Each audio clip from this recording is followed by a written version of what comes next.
and rolling. Okay, my name is Joshua Bolkover from Rural Urban Framework. This is Alan C. from Integrated Rural Development, and this is Dr. Tien, who is the director of this hospital here in Angdong village. So when Alan approached us first for the hospital design, he really came to us to say, how can you reinvent what a rural hospital is about? Often the projects that we work on are located in areas which have not been impacted as much by the urbanization process, that have somehow been left out. And Alan came to us and he realized that there was a missing gap between healthcare provision for rural areas and for the people living in these villages. Previously they had to travel far to go to the towns, and also it's very costly for them. In China, if you're a rural citizen, healthcare, you have to pay for it. So Alan came up with the idea of a community hospital, a charitable hospital that could be subsidized in order to provide much needed healthcare, basic healthcare, such as antibiotics, injections against vaccinations, rehabilitation for old people, and minor surgery, such as for women giving birth. So what type of facility should that be?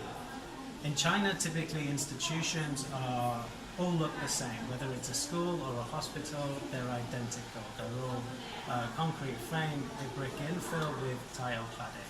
So we wanted to really transform that. We wanted to make an institution that could operate to serve the needs of the healthcare for the community, but also could act as a bridge.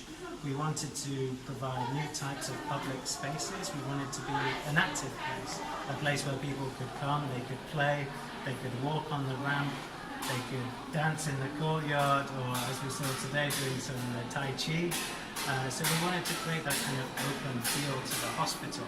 And also it became a place where people could learn more about health education as well when they visited.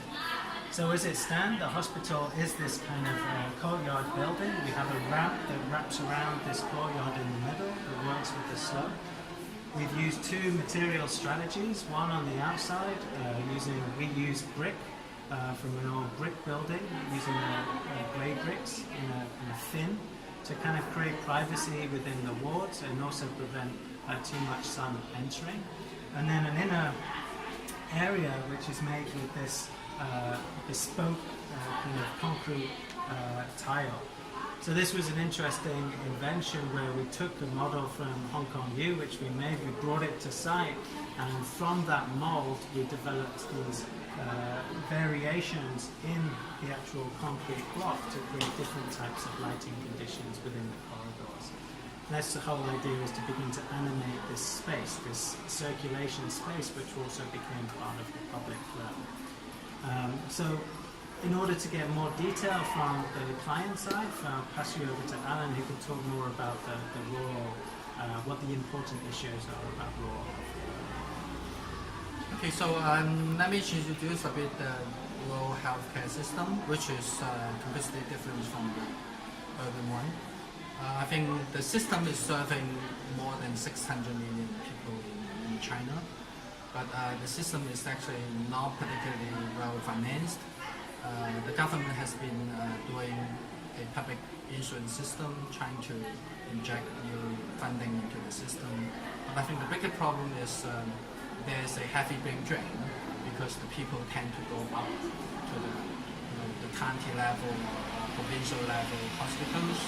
So they lack good people, and secondly, they lack a good system that can really take care of the people, because the people feel that the doctors and the medical staff, they feel that we are being let over. So say for example, they have medical care service, but very poor equipment, poor maintenance, probably been put in the first place due to poor maintenance, poor usage. Then anyway, the quality of service is really poor. And then supposedly they should play a heavy role of rehabilitation and public health. But again, unfortunately, people think that in rural places people are ignorant and people doesn't really care about themselves. And I think there are many of these kinds of misconceptions about the importance of healthcare to the rural citizens. So this is why we think it is time to really bring in some new forces, new ideas, and something that I think one of the main force I think will be something to change from our look. And I think this is one of the points that we thought of bringing in the rural urban framework. And I think it actually turned out it did an amazing job in really expanding the influence of this project to much bigger than the village that it is now in. So it has attracted a lot of attention from the healthcare sector in the rural areas. So people from nearby hospitals are coming to visit here and learn from experiences, not for the building, but more for the service delivery model, which we think that really helps really to establish a new exemplar of how healthcare service can be delivered in the rural area. So I think I will leave the time to Dr. Tian, and she will speak more about how the building, the architect form actually helps their work, the healthcare service.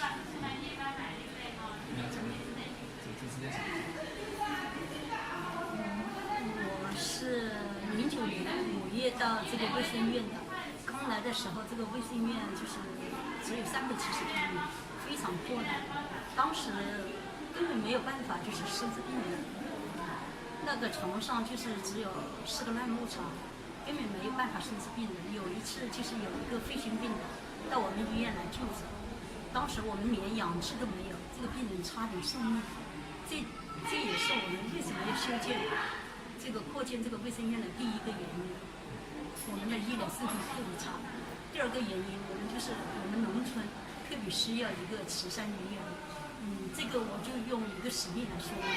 我是10年的时候，我们通过体检的时候，就是在农村给老百姓做这个公共卫生服务，其中我们检查出一个乳腺癌的。当时我们让他去那个州人民医院去确诊出来确实是一个乳腺癌。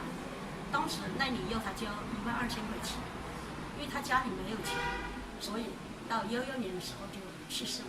但是我们鼓励从2004年就开始执行合作医疗，但是像农村这个因病致贫、因病返贫的现象还特别多，所以当初我们就想到这个老百姓没有资金，造成这个生命死亡的，造成小病或者大病的现象就特别多，所以我们就想在这个农村建一个慈善医院。第二大点，为什么我们要建这个慈善医院？怎么来建？所以第一，我们首先必须要找资金，所以我们找到了这个沃土发展社，确实非常感谢他们给我们很大的帮助。一个好的建筑肯定要有一个好的设计师，然后我们沃土社找到这个帅哥设计师吧，我们就希望一个好的建筑，然后体现出我们一些特色治疗，给老百姓就是做好服务。我们主要是从农村的个人卫生，包括家庭卫生、环境卫生这些相结合，就是希望老年人、农村这些村民，他们在一个好的环境里面，就是提高他们的生活质量，延年益寿，让他们心理和身体都非常健康。这就是我们当初建设卫生院的理念。房子的时候主要有几个特点。我们第一个，因为我们这个房子是从依山而建的，我们就利用了以前的这个老房子的旧地址，依山而建。再一个，我们第二个就是我们这个房子的外墙用的是那个小青砖，就是用的那个旧的小青砖。当时因为资金原因，我们再一个就是我们这个也是废物回收吧，达到环保这样一个作用。再有一个作用就是像这个小青砖，它可以冬暖夏凉，因为我们农村没有这些，你肯定是如果要全部安装那个空调，肯定是很麻烦的，所以我们想到用这个办法来解决这个问题。再一个就是这个场景坡道，因为我们卫生院都是要一个双通道的，但是我们这里只有4层楼，安装这个电梯是不可能的。再一个，农村又经常停电，所以当初我们就利用这个环形走廊，就解决这个双通道的问题。再一个就是，特别方便残疾人。像我们农村的，因为像大病、后遗症这些中风的这病人、疼痛的这些病人特别多，他们都是因疼痛、因中风而残疾，所以走路特别不方便。然后可以利用这个坡道，可以用轮椅把它直接推到每一层楼，可以达到每一个要去的地方一个房间。再一个就是我们的中层和楼等于我们可以说是一个休闲娱乐的地方吧。老百姓就是经常没事的时候，他们就是在这里打太极拳，特别是老年人特别多，所以对他们来讲，身体可以锻炼身体。有时候我们可以在这里把那些人员集中，给他讲一些就是预防保健方面的知识宣传。再一个，外面我们看到那个疑人状的那个小青砖，为什么我们这么斜斜的这么设计？因为我们这个房子是太阳光可以直射到房子里面。当时因为像我们药品这些医疗的，有一些器械都是太阳光不能直射的，所以设计师就想到了用这个斜的这个小青砖砌的这个墙，就弥补了这个缺陷。所以现在这个太阳光就没有射到房间里面。再一个，我们这个走廊这个突发砖，就是它的早上、中午和晚上反映到这个走廊的图案是不同的，就是让病人进来有一种新鲜感。早中晚是不同的，就是进到我们这个卫生院，不感到恐惧和压抑，没有医院的那种恐惧的感觉，就像家里一样。就这样吧。Very good. Very good. All right.